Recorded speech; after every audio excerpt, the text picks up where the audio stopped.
உங்களுக்கு சேனை கழுத்தை போட்டு ஓட்டுறது வரவேல போட்டுருக்கு.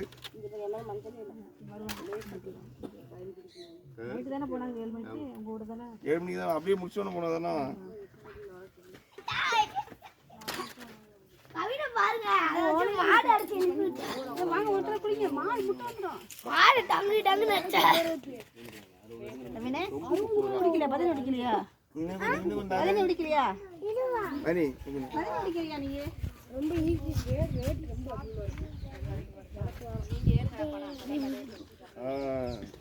அவனுக்கு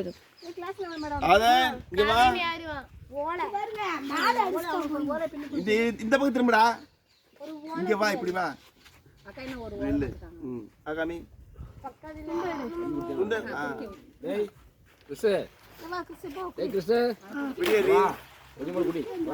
ஏய் வாடா டேய். டேய் கைவனே வாங்க குடி வா.